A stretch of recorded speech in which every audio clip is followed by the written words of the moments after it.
Welcome to my channel English with Rajasthani girls. आज अपन articles के अंतर्गत जो दी का प्रयोग है उसके बारे में सीखेंगे। इससे पहले वाले वीडियो में मैंने आर्टिकल्स के अंतर्गत ए और एन का प्रयोग समझा दिया था। आज हम दी के प्रयोग के बारे में समझेंगे। तो इन तीनों का जो अर्थ है वो होता है एक, यानी इनमें में जो एक वस्तु है वो। अब दी का प्रयोग किन किन के आगे होगा उसके कुछ फिक्स रूल्स है। पहला नियम है कि ये किसके आगे आएगा, तो चंद्रमा है, सूर्य है, ग्रहों के नाम के आगे दी आएगा। नाम के आगे दी आएगा। तो जैसे मून है, मून का अर्थ होता है चंद्रमा, सन सूर्य, अर्थ पृथ्वी। तो इन सब के नाम के आगे क्या आएगा, दी। इनके आगे आप ए और एन का प्रयोग नहीं कर सकते। और एन के प्रयोग का एक बार फिर से याद कर लेते हैं कि एन का प्रयोग उनके आगे होगा जो कि वॉवल है अंग्रेजी में, यानी कि ए ई आई ओ यू, उनके आगे अपन एन का प्रयोग करते हैं। तो आप कहेंगे कि यहाँ पर ई था तो फिर द का प्रयोग क्यों हुआ। तो जो ये अर्थ है, ये पृथ्वी है, ये ग्रह है, और जितने भी ग्रह है दुनिया में उन सबके नाम के आगे दी का प्रयोग होगा। सन के आगे हमेशा दी आएगा, मून के आगे हमेशा दी आएगा। सेकेंड रूल है नदियों के नाम के आगे। जितनी नदियां आपको भारतवर्ष में दुनिया भर में दिखाई दे रही है, चाहे वो नील नदी हो, गंगा नदी हो, कृष्णा नदी हो, कावेरी हो, गोदावरी हो, सुकड़ी, बांडी, सतलज, आपको जितनी नदियां दिखाई दे रही है, छोटी बड़ी, चंबल, बनास, माही, जाखम, सारी की सारी नदियां हैं, उन सबके नाम के आगे क्या आएगा, दी आएगा। तीसरा रूल है दी के प्रयोग का कि धार्मिक समुदायों के नाम के आगे, धार्मिक समुदाय से मतलब है जितने भी धर्म है इस संसार में, हिंदू, मुस्लिम, सिख, ईसाई, पारसी, तो उन सबके नाम के आगे किसका प्रयोग करेंगे, दी का। ठीक है, हिंदू, सिख, मुस्लिम, ईसाई, पारसी, यहूदी, जितने भी धर्म इस दुनिया में आपने सुने हैं, नाम सुने हैं या अपने आसपास देखे हैं। चौथा रूल है दी के प्रयोग का धार्मिक पुस्तकों के नाम के आगे, धर्म विशेष से संबंधित, चाहे वो कोई भी धर्म हो, हिंदू, मुस्लिम, सिख, ईसाई, जितने भी पारसी, यहूदी, जितने धर्म हैं उन सबकी अपनी धार्मिक पुस्तक होती है। धार्मिक पुस्तक का मतलब है कि वो पुस्तक जिसको आधार मान के वो धर्म अपना अपने रीति रिवाज, अपने संस्कारों का पालन करता है।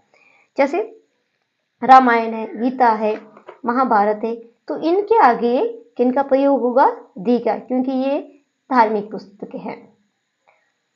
तो दी के प्रयोग के बारे में पहला नियम था चंद्रमा, सूर्य, ग्रहों, जितने भी ग्रह उनके नाम के आगे दी आएगा। और एक विशेष बात याद रखनी यहाँ पे कि जो भी चीज आपको इस दुनिया में सिंगल दिखाई दे रही है, यानी कि एक दिखाई दे रही है, उसके आगे हमेशा ही दी आएगा। एक इसका जो कुल मिला के जो एक फिक्स रूल है वो ये है कि जो चीज दुनिया में आपको एक दिखाई दे रही है उसके आगे दी आएगा। दूसरे ये जो रूल है, चंद्रमा, सूर्य, ग्रहों के नाम के आगे दे आएगा, नदियों के नाम के आगे दे आएगा, धार्मिक समुदाय के नाम के आगे भी दे आएगा, धार्मिक पुस्तकों के नाम के आगे भी दे आएगा। नेक्स्ट है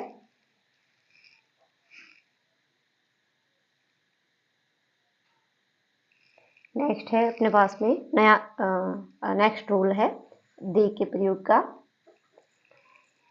कि जितने भी पर्वत है, जितने पर्वत आपको दिखाई दे रहे हैं, पर्वतों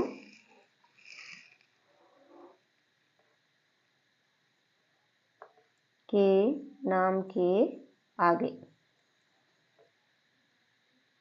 पर्वतों के नाम के आगे क्या आएगा, पर्वतों के नाम के आगे दी आएगा। यहाँ पर एक विशेष सीखने वाली बात आएगी, उसको आप ध्यान में रखेंगे।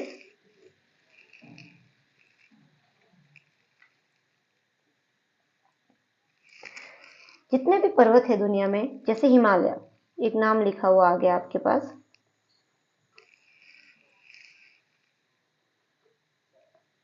हिमालय, तो इसके आगे अपन किसका प्रयोग करेंगे, दी का। लेकिन अगर इसे हिमालय की चोटी है, चोटी, जैसे कि हिमालय की चोटी कौन सी है, माउंट एवरेस्ट, माउंट एवरेस्ट। तो इस छोटी के आगे दी का प्रयोग नहीं होगा, इसको आप विशेष ध्यान रखेंगे। पर्वतों के नाम के आगे तो दी आता है, लेकिन चोटियों के नाम के आगे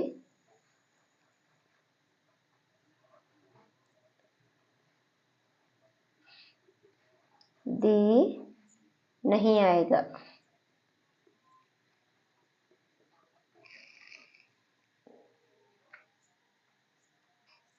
तो जितने भी पर्वत है, जैसे हिमालय पर्वत है, अरावली पर्वतमाला, इनके आगे दी आएगा, लेकिन वही अगर हिमालय की चोटी है माउंट एवरेस्ट, तो उसके आगे दी नहीं आएगा। ठीक उसी प्रकार जैसे अरावली पर्वतमाला है, तो अरावली के आगे दी अरावली आएगा, लेकिन उसके अगर चोटी की अपन बात करें तो गुरु शिखर है, माउंट आबू है, इनके आगे दी नहीं आएगा। क्या नेक्स्ट रूल है, दी के प्रयोग का नेक्स्ट रूल, पद के नाम से पूर्व, कोई भी पद है, पद के नाम से पूर्व दी का प्रयोग होगा। जैसे कोई भी पद है, पद का मतलब है पोस्ट, जो जैसे प्रिंसिपल सर है, जैसे प्रिंसिपल सर है, हेडमास्टर सर है, तो उनके आगे उनके ये पोस्ट है, जो प्रिंसिपल है और हेडमास्टर है, ये क्या है, पोस्ट है, पद है। तो इनके इसके नाम के आगे क्या आएगा, दी आएगा। ठीक इसी प्रकार प्रिंसिपल है, तो इनके आगे भी क्या आएगा, दी आएगा।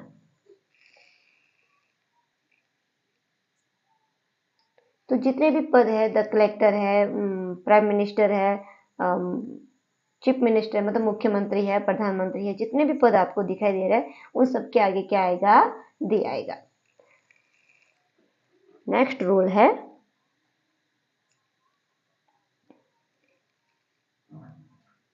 जैसे देश का नाम है, देश के नाम के आगे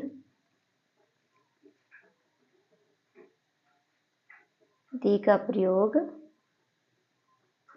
नहीं होगा। किसके नाम के आगे दी का प्रयोग नहीं होगा, किसी भी देश के नाम के आगे दी का प्रयोग नहीं होगा। लेकिन यहाँ पर सीखने वाली जो बात है वो ये है कि यदि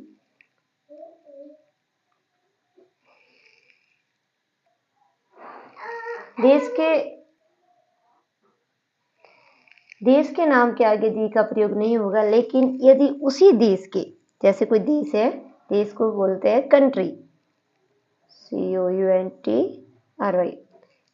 लेकिन यदि किसी कंट्री के नाम के आगे, ध्यान दीजिएगा, यहाँ पर बहुत सारे बच्चे कंफ्यूज हो जाते हैं और उत्तर उनको आ रहा होता है फिर भी गलत कर देते हैं। तो सीखने वाली बात जो है उसको मैं नोटेड कर लेती हूँ। तो कंट्री के नाम के आगे या नाम के साथ में कुछ शब्द होंगे, कैसे, जैसे रिपब्लिक या फिर किंगडम, स्टेट्स लिखा हो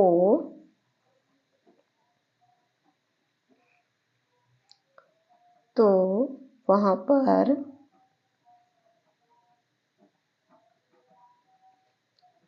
दी का प्रयोग होगा। जैसे इंडिया है तो द इंडिया नहीं होगा, लेकिन अगर यूनाइटेड स्टेट है, यूनाइटेड किंगडम है, तो वहां पर दी का प्रयोग होगा। कैसे, जैसे यूनाइटेड स्टेट्स,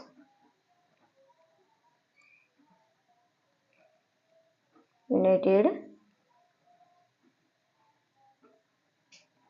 किंगडम, ऐसे नाम आ जाए तो क्या होगा, तो इनके आगे अपन दी का प्रयोग करेंगे। ठीक है। नेक्स्ट रूल है दी के प्रयोग का 7 नंबर,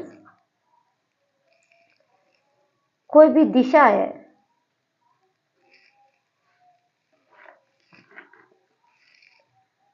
दिशा के नाम के आगे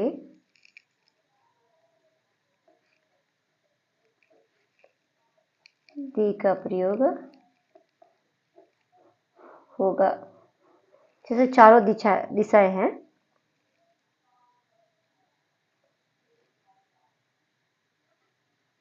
जैसे ईस्ट है, वेस्ट, तो इनके आगे अपन क्या लगाएंगे, इनके आगे लगाएंगे दी।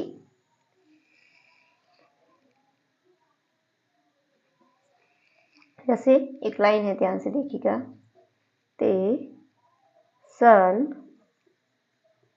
rises in the east। अब यहाँ पर देखिए, यहाँ पर दी का प्रयोग 2 बार हुआ है, और 2 बार इसलिए हुआ कि सन के आगे तो दी आता ही आता है। यहाँ जो ईस्ट यानी जो दिशा है,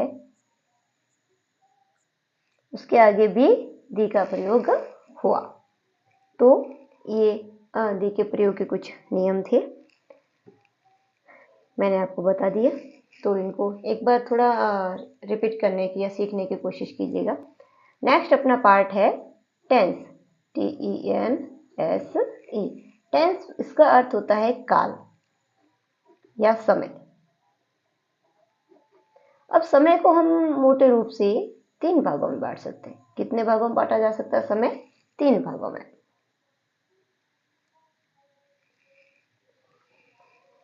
जैसे हिंदी में होता है वर्तमान काल,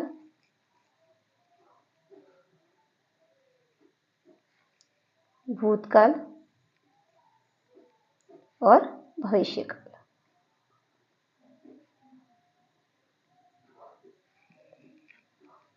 इन्हीं के जो अंग्रेजी में नाम है वो है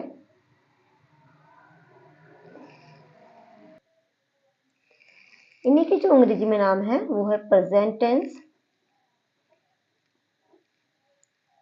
भूतकाल को कहेंगे पास्ट, जो बीत चुका है, पास्ट टेंस।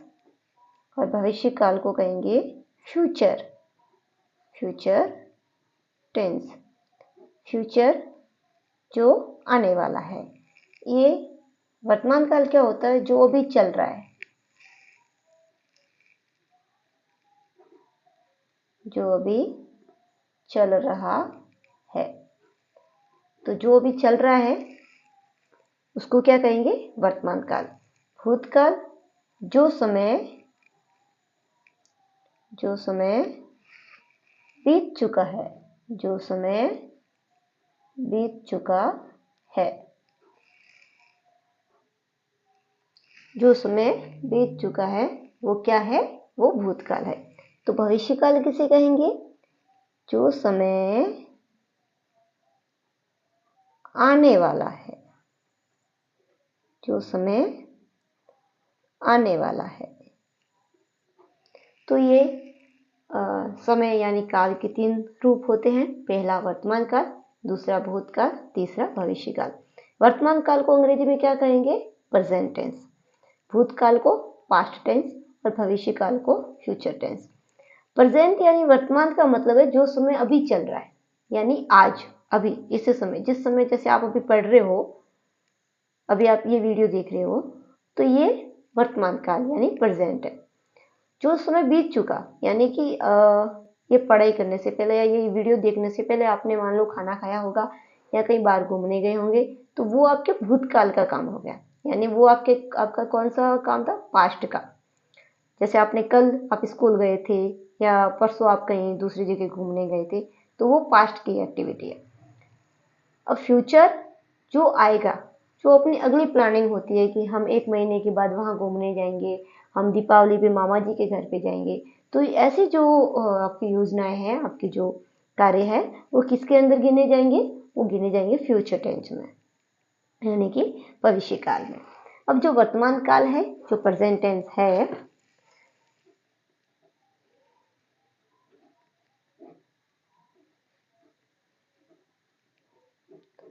इसके भी अपन जब अंग्रेजी में इसको अलग अलग ट्रांसलेट करने जाएंगे तो इसके भी 4 भाग हैं। कितने भाग है? 4। 4 भाग प्रेजेंट टेंस के हो जाएंगे, 4 पास्ट के और 4 हो जाएंगे फ्यूचर के। तो कुल मिला के अपने पास में टेंस सीखने के 12 पार्ट है। कितने भाग है टेंस के? 12 पार्ट। टेंस तो 3 ही है, जो समय है वो तो मूल रूप से 3 भागों में है, लेकिन जो अपन वाक्य बन देखेंगे तो अलग अलग होते हैं थोड़े। तो कुल मिला के अपने पास टेंस के 12 पार्ट होने वाला है। तो जो पहला अपना रहेगा टेंस स्टार्ट करेंगे, वो करेंगे सिंपल प्रेजेंट